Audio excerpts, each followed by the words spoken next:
Hi guys, how are you all? I hope you all are fine. So, today I explain grammar, direct and indirect speech. बच्चों, हमको direct indirect speech करने के लिए पहले tense का जानना बहुत ज़रूरी है।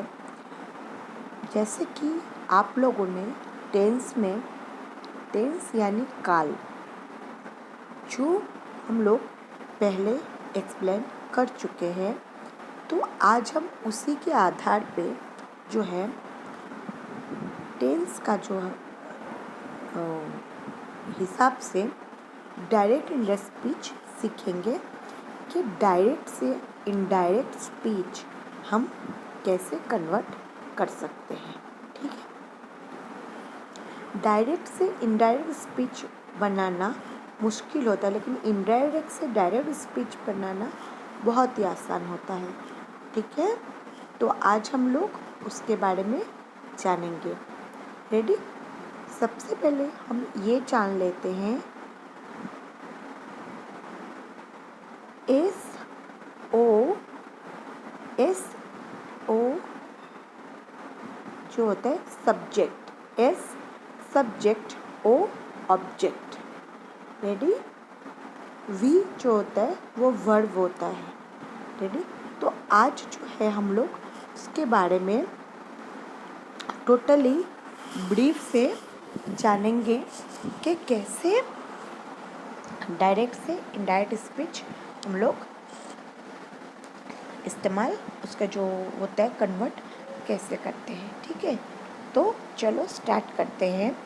चेंजेस देखो, direct speech and indirect speech are ways people express how something was said. कभी कभी हम लोग देखते हैं,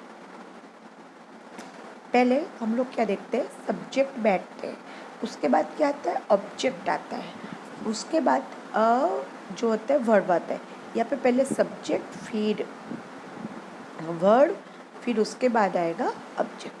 अब जो हम आप लोगों को ये सिखा रहे हैं डायरेक्ट, मतलब किसी के साथ आप डायरेक्ट बात करना और उसकी बात सुन के दूसरों को जाके बताना, वो होता है इनडायरेक्ट स्पीच। डायरेक्ट दोनों के बीच में बात हो रही है, वही डायरेक्ट। वही बात हम तीसरे व्यक्ति को जाके बताते हैं, थर्ड पर्सन को, तो क्या होता है, इनडायरेक्ट। आज हम लोग इसको एक्सप्लेन करते हैं। देखो, यहाँ पे यही कहा गया है, direct speech and indirect speech are ways people express how something was said. जो लोग होते हैं वो कैसे कुछ भी कहते हैं, वो बोलते हैं, उसको जाके दूसरे भाव में कहते हैं। Direct speech also called quoted speech in said exactly how the speaker initially spoke the words। जो डायरेक्ट स्पीच होते हैं उसको क्योटेड स्पीच के नाम पे भी हम लोग जानते हैं। एग्जैक्टली जो स्पीकर होता है इनिशियली जो स्पोक करते हैं उसके जो शब्द होते हैं वो क्या होता है। Indirect speech also called reported speech. जो इनडायरेक्ट स्पीच होता है उसको हम लोग रिपोर्टेड स्पीच भी कहते हैं। is reported back not using the exact words as the original speaker। जो इनडायरेक्ट स्पीच होता है, जो रिपोर्टेड स्पीच होता है, उसको यूज़ नहीं किया जाता है पीछे जो एग्जैक्ट वर्ड्स होता है, जो ओरिजिनल स्पीकर जो खुद वो इंसान बोलते हैं वही बताते हैं। डायरेक्ट स्पीच में देखो, direct speech also called butter speech and said exactly how to speak initially spoke the words। it is written with quotation marks indicate the exact words। कभी हम लोग देखना, कभी हम लोग डायरेक्ट स्पीच जो स्पीकर जो ऑनर्स उसके बारे में बात करते हैं। डायरेक्ट स्पीच में डायरेक्ट स्पीच में जब भी हम लोग लिखते हैं तो ऊपर जो है हम लोग कोटेशन देते हैं। ठीक है, जो हम लोग कॉमा के अंदर कोटेशन दे के लिखते हैं तो पता चलता है कि ये वाक्य उल्लेख किया जाता है एक ये सेंटेंस में इतना सा वो आदमी ने कहा है। जैसे ही सेड करके एक वाक्य है, उसमें हम लोग कोटेशन देते हैं कि इसने वो कहा है। तो वो जो है डायरेक्ट स्पीच में, तो वो जो है हम लोग जानते हैं कि उसको कैसे इस्तेमाल करते हैं। A comma is use to separate the quoted speech and the speaker. एक कॉमा जो है उसके हिसाब से इस्तेमाल किया जाता है। He said I am not finished with the assignment. उसने कहा, ही सेड उसने कहा, मैं फिनिश नहीं किया assignment. I want to break up with you she told. मैं उसके साथ ब्रेकअप करना चाहती हूँ, उसने कहा। तो क्या उसने कहा वो नहीं लिखना है, क्या कहा उसने, वो व्यक्ति जो खुद कह रहा है तो वो जो होता है आपको कॉमा के अंदर दिखेगा। Direct speech, direct speech also called reported speech, it reported back not using the exact words the original speaker. It is written without quotation marks because it is not directly quoting word for word. When using indirect speech, the verb tense changes because we are reporting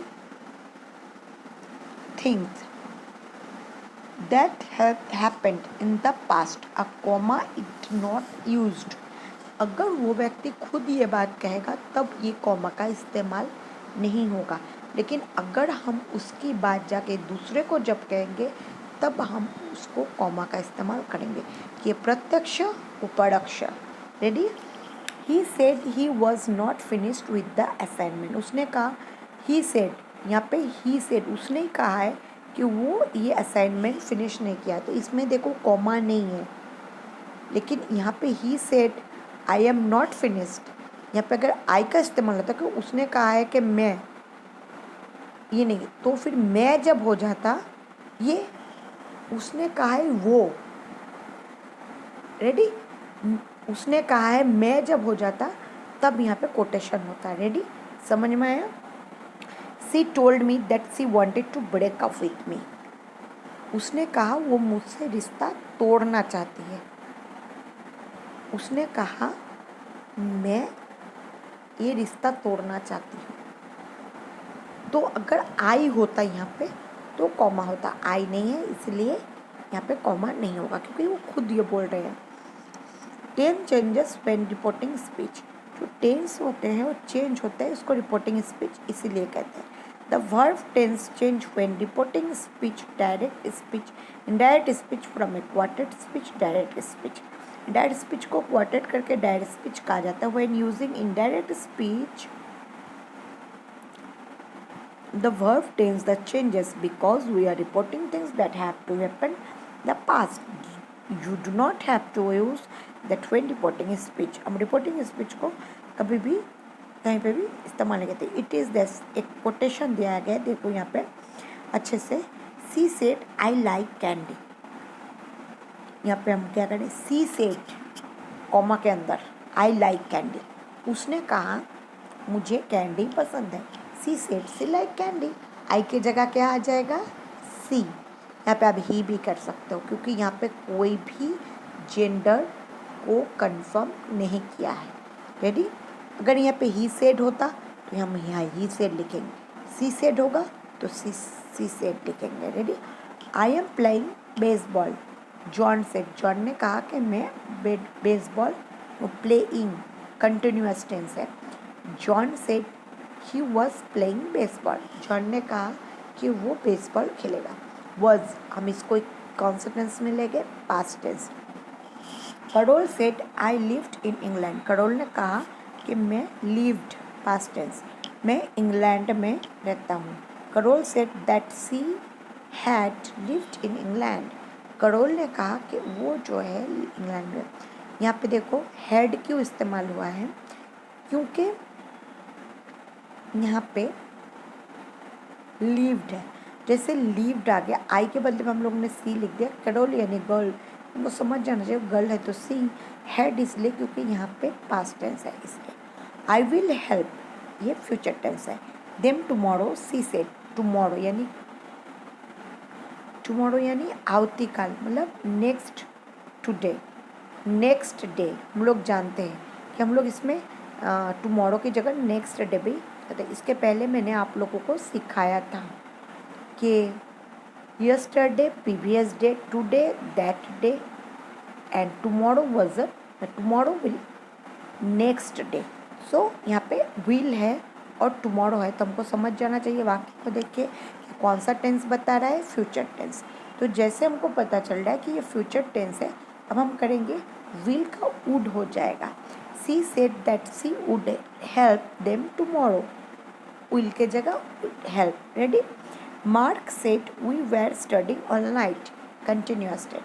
mark ने कहा कि हम लोग जो है पूरी रात पढ़ेंगे।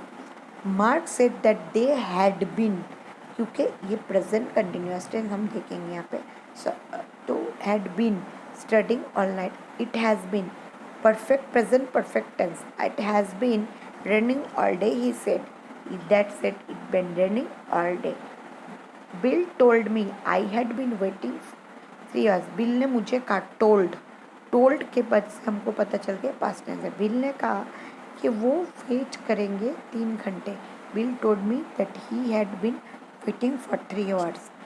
जो told me we will be you, Joe told me that you would be you. तो बच्चों ये जो है आज मैंने आप लोगों को डायरेक्ट इनडायरेक्ट का एक छोटा सा एग्जाम्पल के साथ एक्सप्लेनेशन किया है। इसका मैं और भी एक्सप्लेनेशन वो नेक्स्ट लेक्चर में करूँगी। तो आज से आपको ये ग्रामर का लेक्चर अटेंड करना है और सबका मुझे फीडबैक चाहिए कि आप लोग इस लेक्चर से को क्या सीखने को मिल रहा है और आपके वर्ड को मुझे रेगुलर आना चाहिए। तो ये कोटेशन का जो टेबल है ये आपको 2 times करना है, ठीक है। और ये 2 एग्जाम्पल यहाँ पे दिए गए हैं वो आपको मुझे होमवर्क में करके बताना है। तो आज का लेक्चर यहीं पे ख़त्म हो रहा है। नेक्स्ट लेक्चर में हम लोग नेक्स्ट जो है और एक्सप्लेनेशन करेंगे डायरेक्ट इनडायरेक्ट के। इसमें हम छोटे से आपको क्विज़ भी मैं दूँगी जिसका आपको मुझे आंसर करके बताना होगा, रेडी, ऑनलाइन टेस्ट में। So take care yourself, goodbye all, stay safe, stay home.